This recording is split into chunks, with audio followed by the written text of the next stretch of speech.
جو آدمی اس نیت سے گناہ کرتا ہے کہ میں توبہ کر لوں گا, وہ ایسے ہے جیسے اس نیت سے اپنے آپ کو زخمی کرے کہ میں بعد میں مرہم لگا کے علاج کر لوں گا. بھائی ایک زخم ہو جانا تاکہ علاج کر لے, اور ایک زخم کرنا اس نیت سے تاکہ علاج کرے, دونوں میں بڑا فرق ہے.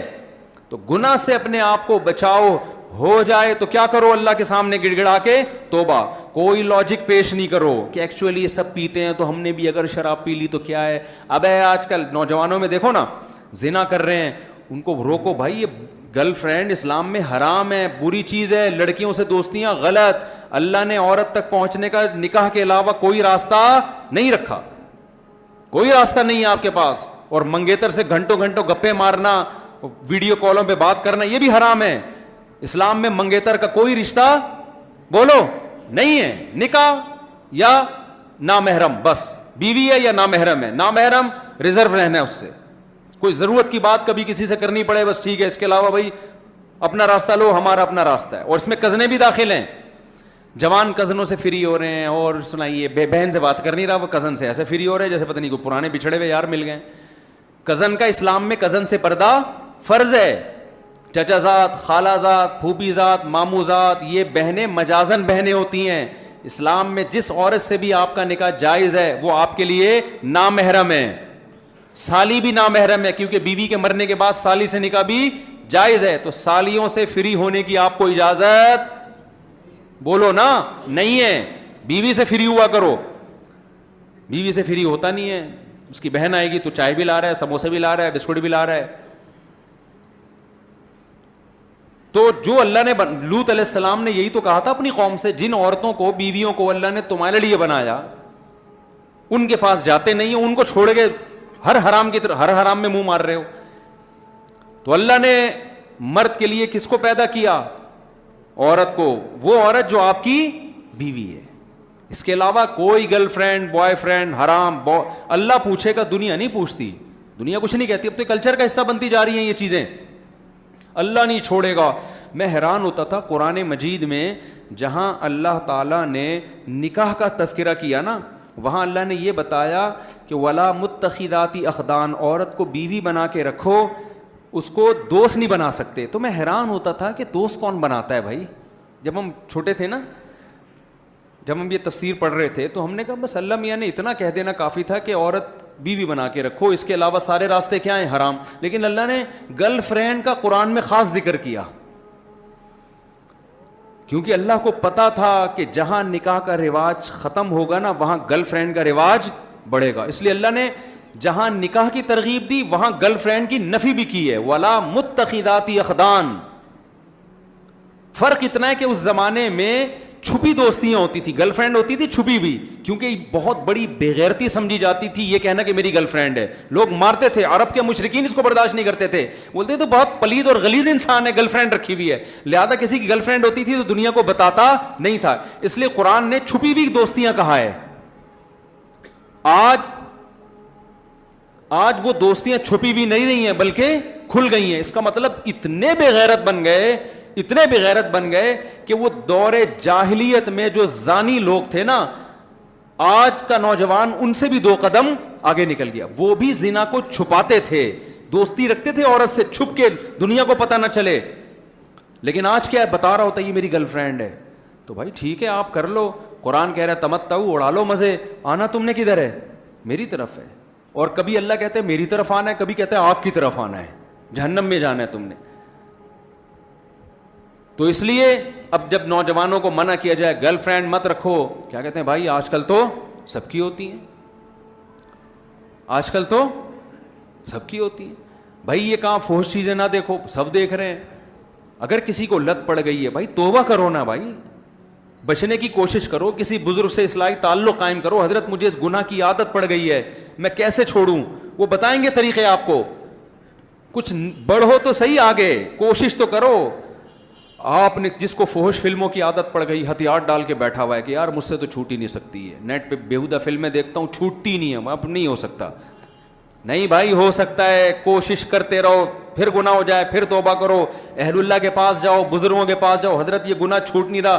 دیکھو کسی کو چرس کی عادت پڑ جائے اور ڈاکٹر بتائے, یا ہیروئن کی عادت پڑے, ڈاکٹر بتائے 6 مہینے میں تو مر جائے گا, سارے ڈاکٹر لکھ کے دے دیں, اس ہیروئن چی کو خیال آئے گا نا بھائی اب اس کو مجھے چھوڑنا ہے, تو وہ سب سے پہلے نفسیاتی ڈاکٹروں کے پاس جائے گا, بھائی مجھے ہیروئن کی عادت پڑ گئی ہے, کچھ چھڑواؤ یار. ہاسپٹل چلا جائے گا نشے کے, کوشش کرے گا کہ نہیں کرے گا؟ خود نہیں چھوٹ رہا, جا کے ایسے لوگ ہیں نشئی ہوتے ہیں, اداروں میں جاتے ہیں. ہمارے ایک دور کے جاننے والے تھے, لڑکے کو پینے کی عادت پڑ گئی شراب, وہ چھوڑنا چاہتا تھا چھوٹ نہیں رہی, اس کے ابا نے جا کے پتہ نہیں کون سے سینٹر میں جمع کرا دیا نا بتائے بغیر. 4 مہینے تک نا بولا اس کو نکلنے نہیں دینا یہاں سے, فیس جمع کرا دی, ٹھیک ٹھاک ہو کے آیا, وہ فٹ فاٹ چھوٹ گئی اس سے. سمجھ رہے ہیں نا؟ تو بھائی ایک تبلیغی جماعت ایک سینٹر ہے, 4 مہینے کے لیے جماعت میں نکل جاؤ, وہاں نہ فلمیں دیکھنے کا موقع ملے گا, نہ گرل فرینڈ سے باتیں کا موقع ملے گا. 4 مہینے میں انشاءاللہ انسان کے بچے بن کے آؤ گے. بعض لوگ کہتے ہیں میں انسان بن کے آیا تھا, دوبارہ گناہوں کی لت پڑ گئی, دوبارہ نکل جاؤ. سمجھتے ہو کہ نہیں سمجھتے؟ دوبارہ نکل جاؤ, پھر بچو, پھر نکل جاؤ. ٹھنی اس سے ہے دشمنی عمر بھر کی, کبھی وہ دبا لے کبھی تو دبا لے. شیطان سے ہمیشہ کی دشمنی ہے, کبھی اس نے پٹخ دیا تو اس دفعہ رنگ میں تو پٹخ دے یار اس کو. یہ ایسا مقابلہ ہو رہا ہے نوجوان کا شیطان سے کہ ایک آدمی کا پہلوان سے مقابلہ ہوا. کسی نے پوچھا اتنے بڑے پہلوان سے تو کیسے لڑا؟ اس نے کہا برابر برابر راما. کہتے ہیں یار اتنا بڑا ٹارزن تو اس سے برابر برابر کیسے؟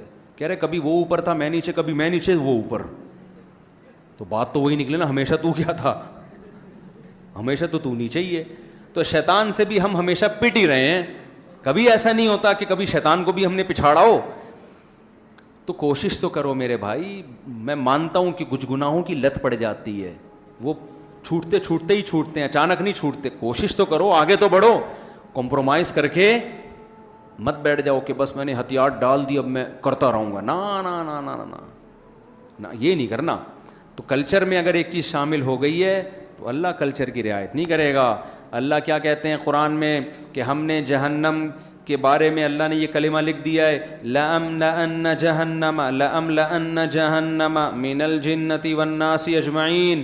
اللہ کہتے ہیں میں نے یہ قسم اٹھا لی ہے کہ جہنم کو جنات اور انسانوں سے بھر دوں گا, میں کثرت کی پرواہ نہیں کروں گا.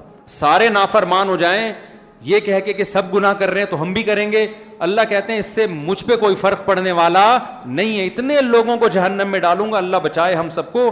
کہ قرآن میں آتا ہے اللہ جہنم سے کہے گا حلم تلاتی, اے جہنم کیا تیرا پیٹ بھر گیا ہے؟ جہنم کہے گی حل من مزید, اللہ ابھی میرا پیٹ نہیں بھرا, اور چاہیے. یہ مت دیکھو اتنے لوگ زنا کر رہے ہیں, اتنے لوگ گرل فرینڈ بنا کے گھوم رہے ہیں, اتنے لوگ نمازیں قضا کر رہے ہیں, اتنے لوگ شرابیں پی رہے ہیں, تو یار اتنے سارے, تو بھائی اللہ کے لیے کوئی مشکل نہیں ہے, ساروں کو ڈال دے گا. ہم نے بچانا ہے اپنے آپ کو بھی اور ان کو بھی کوشش کرنا ہے بچانے کی. سمجھتے ہو کہ نہیں سمجھتے؟ تو اللہ مجھے بھی گناہوں سے بچنے کی توفیق دے اور آپ لوگوں کو بھی. تو فرض نماز کی پابندی ہم سب کریں گے کہ نہیں کریں گے؟ نماز میں بھی یہی ہے, اگر چھوٹ جائے تو کوئی جرمانہ رکھیں اپنے اوپر. بد نظری کبھی ہو گئی جرمانہ رکھیں. سمجھ رہے ہو؟ ایک نوجوان نے مجھے بتایا کہ میں جب جو کوئی لڑکی گزرتی ہے مجھے دیکھے بغیر رہا نہیں جاتا. میں نے کہا ایسا کر, جب تو بد نظری کر 100 روپے صدقہ کر دے فوراً. اس کی جتنی آمدن تھی 100 روپے اس کے لحاظ سے ٹھیک تھے. تو اس نے بتایا کہ آدھی کم ہو گئی ہے. اب ایک بد نظری کے 100 روپے دینے پڑتے ہیں. تو اب میں دیکھتا ہوں کہ بیٹا 100 روپے بچا لے یا اس کو دیکھ لے. کہہ رہے کبھی بہت دل کر رہا ہوتا دیکھ کے 100 روپے صدقہ کر دیتا ہوں, لیکن کبھی کبھار کہتا ہوں خام خواہ کہ اتنی ویلیو نہیں ہے کہ اس کو دیکھنے میں 100 روپے ضائع کروں. تو کم از کم 100 دفعہ بد نظری کرتا تھا تو 100 سے کتنی ہو گئی؟ 50. میں نے کہا ابھی کنٹینیو اس کو چلاؤ. 50 ہو رہی ہیں, 50 ختم ہو گئی نا, تھوڑا کم ہو گئی نا عادت, تھوڑا چلاؤ اس کو. روزانہ جب صدقے ہوں گے نا تو ایک تھوڑا سا آدمی کو ہوتا ہے کہ یار آدھی تنخواہ تو میری صدقوں میں جا رہی ہے. لیکن میں نے کہا یہ 100 روپے سے بڑھانا بھی نہیں ریٹ اور کم بھی نہیں کرنا. گناہ پہ اتنی سزا دیں کہ بہت زیادہ سزا بھی نہ ہو جائے کہ دی نہ جائے, اور اتنی کم بھی نہ ہو کہ پتہ ہی نہ چلے, درمیانی سی ہو. وہ ہر ایک کا درمیانہ الگ ہوتا ہے, اس کی آمدن کے حساب سے ہوتا ہے. سمجھتے ہو؟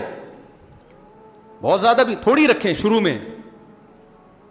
تو پھر کیا جب 50 پر آ گیا نا 100 سے, اب ہم نے کہا ریٹ بڑھا دو, اب 100 کے کتنے کر دو؟ 200, تاکہ 50 سے کس پہ آ جاؤ؟ 25 پہ. تو اللہ نے انسان میں ایک فلیکسیبلٹی رکھی ہے, لچک رکھی ہے, کام